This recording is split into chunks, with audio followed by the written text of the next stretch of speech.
Hello 474 students, congratulations, you've made it to the content for Module 10 and Chapter 10 on corporate governance.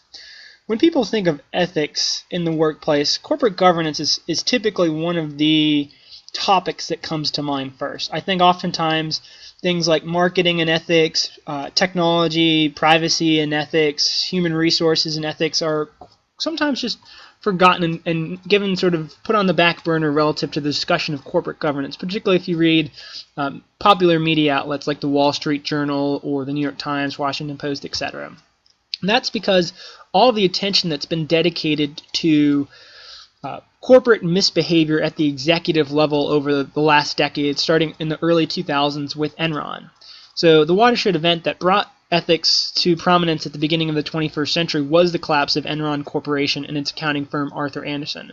And since the collapse of Enron, we've seen several other major organizations have similar issues at the executive level, and this has been attributed to corporate greed, a lack of regulation, but also just underlying human nature and the motivation to achieve wealth and power and so forth. So much of this deals with professional duties and conflicts of interest when we're talking about corporate governance.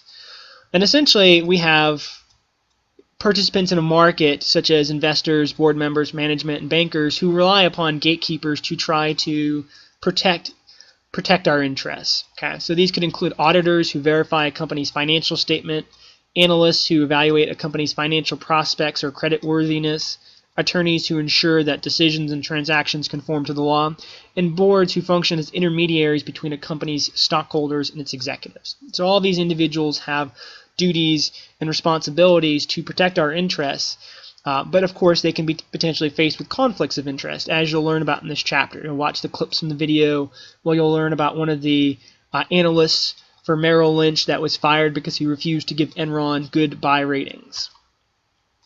So the most basic ethical issue facing these professional gatekeepers is a conflict of interest, and this exists when a person holds a position of trust that requires that she or he exercise judgment on behalf of others, but where personal interests or obligations or other obligations conflict with those of others. So it's a difficult thing for these gatekeepers to balance. We'd ultimately say that gatekeepers are said to have fiduciary duties. Okay, so these are professional and ethical obligations to their clients, duties that override their own personal interests. And it should come as no surprise that many professional intermediaries are paid by the business over which they keep watch and are also employed by yet another business. And this is where we see these conflicts of interest popping up, and it's difficult for us to try to sort of balance this out.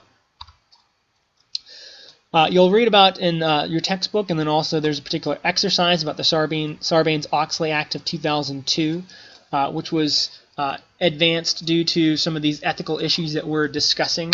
So essentially Congress passed this Public Accounting Reform and Investor Protection Act of 2002, which is what we refer to as the Sarbanes-Oxley Act, and it's enforced by the SEC.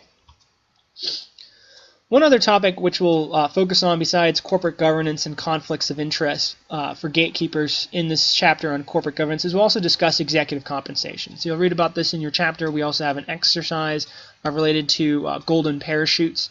And again, as I mentioned at the beginning of this video, certainly we have had issues in the past in terms of laws and regulations needing to tighten up some of those rules in some areas. But there are underlying human motivations such as greed, which I think has also been attributed to some of the decline that we've seen in ethical behaviors. So ideally, lofty compensation packages are thought to serve corporate interests in two ways.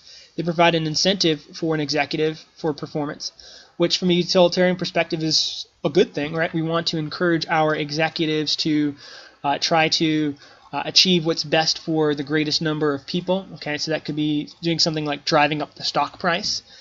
We might also say that we're trying to reward executives for their compensation, for their accomplishments with good compensation. So we might say from a deontological perspective, we're trying to, again, behave in an ethical manner as far as rewarding these executives.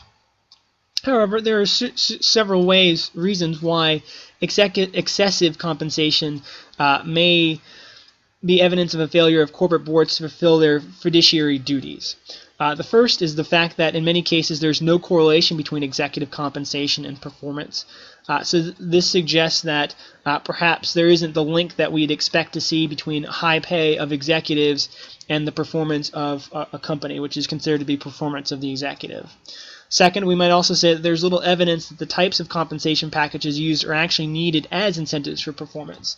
So in other words, you could restructure the compensation packages, spend less money, and potentially achieve the same level of performance. And this is something that we'll talk about in the Golden Parachutes exercise. Right, so that serves to be a brief introduction to the Module 10 and Chapter 10 content on corporate governance.